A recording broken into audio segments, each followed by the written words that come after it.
Hello everyone. దేవస్థానాల్లో ఇచ్చే తీర్థానికి ఎప్పుడూ ఒక ప్రత్యేక స్థానం ఉంటుంది. అలాంటి తీర్థాన్ని ఎలా తయారు చేయాలో తెలుసుకొని నేను మీ అందరికీ చూపించే ప్రయత్నం చేస్తాను. రేపటి నుంచి ప్రారంభమయ్యే నవరాత్రి పూజలకి మీకు ఈ తీర్థం పొడి చక్కగా ఉపయోగపడుతుంది. ముందుగా ఒక బ్లెండర్లో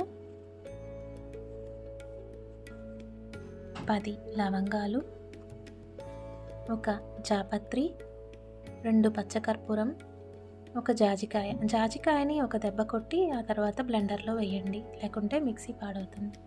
ఇలాచి ఒక 20 గింజలు మాత్రమే వేస్తే చాలు. దీన్ని బాగా బ్లెండ్ చేసి పౌడర్లా తయారు చేసుకొని తీసుకోవాలి. ఇలా తయారు చేసుకున్న తీర్థం పొడిని ఎయిర్ కంటైనర్లో స్టోర్ చేసుకొని చిటికెడు మంచినీళ్ళల్లో కలుపుకొని తీర్థాన్ని తయారు చేసుకోవాలి. ఈ నవరాత్రుల్లో ఇలా తీర్థాన్ని తయారు చేసుకొని విశేషంగా అమ్మవారిని